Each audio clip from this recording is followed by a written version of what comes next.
یہ واقعہ میرے حضور سید عالم صلی اللہ علیہ وآلہ وسلم کے بچپن کا واقعہ حلیمہ سعدیہ رضی اللہ تعالیٰ عنہا کے ہاں، جو آپ کی رضائی والدہ اور آپ کی دائی تھی، بچپن کا عرصہ آپ کا حلیمہ سعدیہ کے ہاں گزرا۔ اور یہ بکریوں والا واقعہ بھی یہیں پر حلیمہ سعدیہ رضی اللہ تعالیٰ عنہا فرماتی ہیں کہ جب حضور میرے گھر تشریف لے کر، قحط سالی کا مہینہ تھا، ہر طرف جانور اور انسان کمزور تھے اور لوگ اکثر بیمار رہا کرتے تھے، اناج نہیں تھا۔ جب حضور میرے ہاں تشریف لائے اور میری بکریاں فربا اور توانا ہو گئی، اور کوئی میرے علاقے کی بکری اگر کمزور ہوتی تو میری بکریوں کے ساتھ چر لیتی تو وہ بھی تندرست اور توانا ہو جاتی۔ آپ کی بہن ایک بار اپنی والدہ سے کہنے لگی، رضائی بہن، کہ میں محمد صلی اللہ علیہ وسلم کو اپنے ساتھ بکریاں چرانے نہ لے جاؤں۔ آپ کی عمر غالباً 3-4 سال کی تھی۔ آپ نے فرمایا، نہیں، میرا نہیں دل چاہتا کہ تم انہیں ساتھ جنگل میں لے کے جاؤ، کیونکہ تم دیکھتے نہیں کہ بہت نازک ہے اور کتنا نکھرا ہوا خوبصورت چہرہ ہے۔ میں نہیں چاہتی کہ ان کو کوئی پریشانی ہو، ان کو میں دقت میں ڈالنا نہیں چاہتی، اور جنگل میں تو جانور بھی ہوتے ہیں کہ پریشان نہ کرتے۔ تو آپ کی بہن نے کہا کہ نہیں اماں، آپ جانوروں کی بات کرتی ہیں تو میں جب بھائی کو لے کر باہر جاتی ہوں تو جانور ان کو سلامی کرتے ہیں، ان کو سجدے کرتے ہیں اور ان کے منہ کو چومتے ہیں۔ اور ماں، تم کہتی ہو کہ نرم و نازک، تو بادل سایہ کیوں ہیں؟ کیونکہ آپ سب احباب جانتے ہیں کہ عرب کی دھوپ بہت تیز ہے۔ تو آپ کی بہن نے کہا کہ نہیں ماں، بادل سایہ کر دیتے ہیں۔ جب زیادہ اصرار کیا تو ماں نے اجازت دے دی اور ساتھ تاکید بھی کر دی کہ بہت خیال کرنا ہے۔ اب آپ میرے آقا علیہ السلام صبح سے شام تک اپنے بہن بھائیوں کے ہاں بکریاں چراتے، شام کو لوٹ آتے۔ 3-4 دن آپ لگاتار آپ جاتے رہے۔ پھر ماں نے ایک دن کہا کہ میرا دل نہیں مانتا، تم لے کر جاؤ۔ چلے جاتی ہوں تو میں پریشان رہتی ہوں، میں دعائیں کرتی رہتی ہوں، میرے لال کے بغیر جی نہیں لگتا، اور میں نہیں چاہتی کہ تم انہیں لے کر جاؤ۔ تم ایسے کرو کہ ان کو یہیں چھوڑ جاؤ۔ اور جب ماں نے اجازت نہیں دی تو آپ نہیں گئے۔ پھر 1 دن 2 دن 3-4 دن ہو گئے، والدہ نے آپ کو جانے نہیں دیا، حلیمہ سعدیہ رضی اللہ تعالیٰ عنہ نے۔ تو دوپہر کے وقت آپ کا بیٹا دوڑتے ہوئے روتے ہوئے ہے کہ ماں، ہماری ایک بکری کو بھیڑیا اٹھا کر لے گیا، اور ایک روایت میں تھا کہ شیر اٹھا کر لے گیا۔ تو ماں رونے لگ گئی۔ تو آپ میرے آقا علیہ السلام نے جب دیکھا کہ ماں کی آنکھوں میں آنسو، پوچھا کیا ہوا؟ کہا پتہ نہیں میری بکری کا کیا بنے گا، شیر میری بکری کو اٹھا کر لے گیا۔ آپ نے کہا کہ ماں میں جاتا ہوں تلاش کرنے۔ تو ماں نے کہا نہیں، جانور ہیں، تمہیں پریشان کریں گے، نقصان پہنچا دیں گے۔ جب آپ نے زیادہ اصرار کیا کہ نہیں ماں میں جاتا ہوں، اور آپ اپنے بہن بھائیوں کے ہاں جنگل میں تشریف لے کر کے، اور آواز دی، اے شیرو کہاں ہو تم؟ اے بھیڑیو کدھر ہو تم؟ اور جب میرے آقا علیہ السلام نے 3 بار اعلان کیا تو تمام شیر اور بھیڑیے میرے مدنی کریم کی بارگاہ میں آ کر سر جھکا دیا، اور آپ نے کہا کہ میری ماں کی بکری کون لے کر گیا ہے؟ تو ایک شیر اپنے منہ میں دبا کر بکری واپس لے کر آیا۔ آپ نے پوچھا کہ میری ماں کی بکری کیوں لے کر گئے تھے؟ تمہیں پتہ نہیں تھا کہ یہ میری ماں کی بکری ہے؟ تو ان سب نے سر جھکا لیا اور کہا، یا رسول اللہ، اب 3-4 دن تک مسلسل آتے رہے، ہم چھپ چھپ کے آپ کی زیارت کرتے رہے، اپنے دلوں کو ٹھنڈا کرتے رہے، آنکھوں کو تسکین دیتے رہے۔ آج 4 دن ہو گئے، آپ نظر نہیں آئے۔ تب ہم سب جانوروں نے مل کے ارادہ کر لیا کہ حلیمہ کی بکری کو اٹھا لو، اور محمد صلی اللہ علیہ وسلم ضرور ان کے لیے آئیں گے ماں کی بکری تلاش کرنے، اور یوں ہم ان کی زیارت کر لیں گے۔ اور پھر وہ آقا علیہ السلام کے سامنے وہ تمام جانور سجدہ سجود ہوئے، اور آپ کے پیروں پہ اپنی سلامیاں دی اور وہ رخصت ہو گئے۔ اور یوں میری مدنی کریم صلی اللہ علیہ وآلہ وسلم کی شان کا ہمیں پتہ چلے، انسان تو کیا جانور بھی سلام کرتے تھے اور جانور بھی آپ سے محبت کرتے تھے۔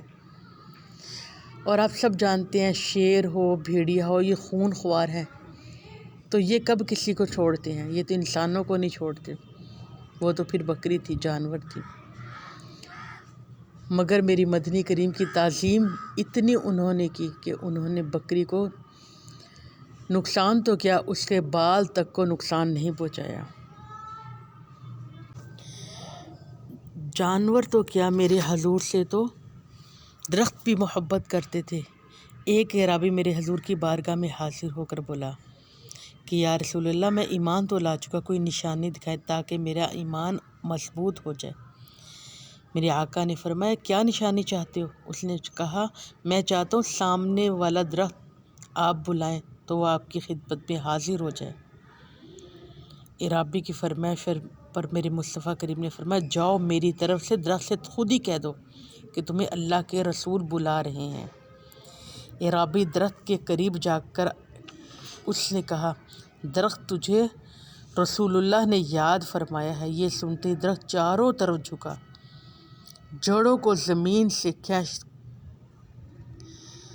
چیرتا ہوا اور رینگتا ہوا میرے نبی کی بارگاہ میں حاضر ہوا۔ درخت نے آ کر میرے رسول کو سلام کیا۔ اعرابی دیکھ کر بولا بس کافی ہے یا رسول اللہ۔ حضور نے فرمایا درخت کو جا دوبارہ اپنے مقام پر چلا جا، اور وہ درخت دوبارہ اپنے مقام پر چلا گیا۔ اور میرے مصطفیٰ کریم صلی اللہ علیہ وآلہ وسلم کے پاس ایک بار مدینہ منورہ کی حدود تھی، مسجد نبوی کا صحن تھا کہ ایک چڑیا آ کر کہیں سے شور کرنے لگی، تو میرے آقا نے فرمایا ہوا سے فرمایا کہ جاؤ اس کا بچہ لے کر۔ اور صحابہ نے کہا یا رسول اللہ میں سمجھ نہیں آئی۔ فرمایا یہ چڑیا مجھ سے صدا کر رہی ہے کہ باز نے میرا بچہ پکڑ لیا، اور یا رسول اللہ آپ کے دربار میں زندہ بچہ میں نے آپ سے لے کر جانا ہے۔ اپنی ہوا کو حکم دے کہ جاؤ باز کو بلا کر لاؤ۔ آپ احباب نے غور کرنا ہے، زندہ بچہ چونچ میں لے کر باز میرے مصطفیٰ کریم کی بارگاہ میں حاضر ہو گیا۔ آپ نے فرمایا جب شکار منہ میں آ جائے تو کھا لیا جاتا ہے، تو منہ میں لے کر بیٹھا رہا۔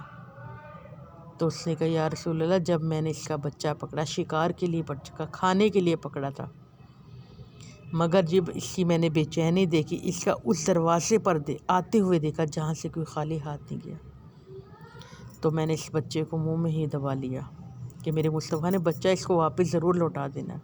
یہ سن کر میرے حضور مسکرائے اور فرمایا جاؤ اس کو تازہ گوشت کا ٹکڑا لا کر دو، اور چڑیا کا بچہ واپس کر دیا۔ اور میرے مدنی کریم صلی اللہ علیہ وآلہ وسلم کو آپ احباب نے سنا ہر چیز جانتی اور پہچانتی تھی، درخت شجر اور حجر۔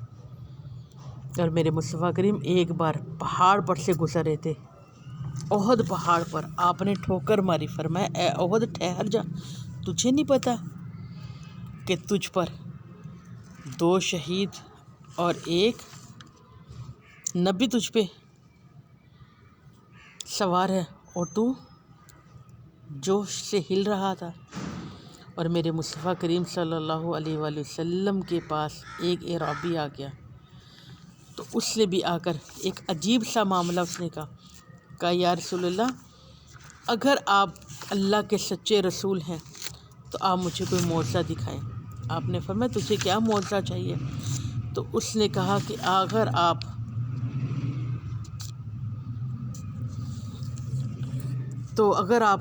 میری ہاتھ میں جو ہے، اس نے ایک لمبی سی بازو آستین والی پہنی ہوئی تھی، تو اس میں سے اس نے گوہ نکال کر کہا اگر یہ آپ کو گواہی دے دے تو میں آپ سے محبت کرنے لگ جاؤں گا۔ میرے رسول نے گوہ سے فرمایا اے گوہ تم پر سلام ہو۔ تو اس گوہ نے کہا آپ پر لاکھوں سلام اے فخر انسانیت۔ آپ نے فرمایا تو بتا تو صحیح میں کون ہوں؟ تو اس نے کہا آپ رسول برحق ہیں، فخر انسانیت ہے، قیامت کے دن حمد کا جھنڈا آپ کے ہاتھ مبارک میں ہوگا، جو آپ پر ایمان لائے گا وہ نجات پا جائے گا، جو اس نے انکار کر دیا وہ نقصان ہوگا۔ پھر میرے مصطفیٰ نے فرمایا اے گو تو بتا تو کس کی عبادت کرتی ہے؟ اس نے صاف زبان میں کہا کہ میں خدا کی عبادت کرتی ہوں، آسمانوں پر جس کا عرش ہے، زمین پر جس کی طاقت کا ہے، خشکی پر سمندروں پر جس کے عجائبات ہے، قیامت کے روز جس کی حکومت، جہنم میں جس کا عذاب ہو اور جنت میں جس کی رحمت ہوگی۔ اعرابی نے گوہ کی زبان سے یہ گواہیاں سنی تو مسکرایا اور یہ کہا یا رسول اللہ پہلے میں سب سے زیادہ آپ پہ نفرت کرتا تھا، اب کائنات میں سب سے زیادہ آپ پر محبت کرتا ہوں۔ اور میرے مصطفیٰ کریم کی یہ مسجد نبوی شریف کا واقعہ، اور تمام صحابہ جوش اور جذبے کے ساتھ نعرے تکبیر کے نعرے لگاتے رہے۔ سبحان اللہ۔ میرے حضور ایک بار خاتون جنت کے گھر تشریف لے کر گئے تو دیکھا تو حسنین کریمن دونوں شہزادے رو رہے ہیں۔ بیٹی سے پوچھا لخت جگر یہ شہزادے کیوں رو رہے ہیں؟ تو فرمایا حسنین نے عرض کی حضور بھوک سے۔ آپ نے فرمایا کیا کھانا چاہتے ہو؟ تو جناب حسن نے کہا خشک کھجوریں، اور جناب حسین نے کہا تر کھجوریں۔ تو میرے مصطفیٰ کریم صلی اللہ علیہ وآلہ وسلم نے اپنا ہاتھ جیب میں ڈالا تو خشک اور تر دونوں قسم کی کھجوریں نکالی اور ان کو دے دی۔ سبحان اللہ۔ اللہ رب العزت نے میرے حضور کو وہ شان اور مرتبہ عطا فرمایا جو کسی نبی کو نہیں عطا فرمایا، کیونکہ قرآن میں میرا رب خود فرماتا ہے وَرَفَعْنَا لَكَ ذِكْرَكَ حبیب میں نے تو تیرے ذکر کو بلند فرما دیا۔ اور میرے آقا علیہ الصلوۃ والسلام کی حکومت تمام کائنات پر تھی۔ اللہ فرماتا ہے کہ تمام کائنات کا میں رب ہوں اور آپ تمام کائنات کے لیے رحمت بنا کر بھیجے گئے ہیں۔ میرے حضور کی رحمت تمام کائنات پہ۔ اور ایک اور روایت کہ جس چیز کو میرے مصطفیٰ چھو لیتے اس کو آگ نہیں جلاتے۔ حضرت انس بن مالک فرماتے ہیں کہ میرے پاس رسول اللہ کا ایک رومال تھا کہ ایک بار میں نے دعوت کی، میرے مدنی کریم نے دعوت قبول فرمایا اور ایک کپڑے سے کھانے کے بعد ہاتھ صاف کر لیے، اور جب میں دھونا چاہتا ہوں تو اس کو آگ میں ڈال دیتا ہوں۔ آگ میں ڈالنے سے وہ پہلے سے زیادہ ستھرا اور چمکدار ہو کر نکلتا ہے۔ آپ یہ آپ نے سنا حضرت انس بن مالک کا وہ رومال جو میلا ہو جاتا ہے تو فرماتے ہیں میں آگ میں ڈال دیتا ہوں۔ اسی طرح ایک بار میرے نبی کی شہزادی نے تندور میں روٹیاں بنا رہی تھی، میرے مدنی کریم آگے فرمایا بیٹی کیا کر رہی ہو؟ کہا بدن روٹی بنا رہی ہوں۔ فرمایا ایک روٹی میں نہ پکاؤں؟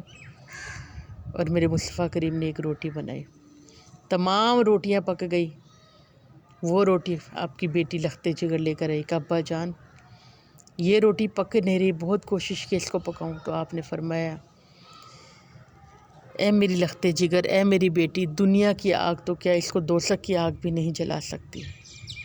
پتہ چلا جس چیز پر میرے مصطفیٰ کا ہاتھ لگ جائے تو اس چیز کو آگ نہیں جلا سکتی، اور جس دل میں میرے مصطفیٰ کریم کی محبت ہو تو بتاؤ وہ دل کیسے آگ میں جائے گا۔ اللہ رب العزت مجھے اور آپ سب کو مصطفیٰ کریم صلی اللہ علیہ وسلم کی سے سچی اور پکی محبت کی توفیق عطا فرما دے۔ آمین اللہم آمین۔ صلو علی الحبیب صلی اللہ علیہ محمد صلی اللہ علیہ وسلم۔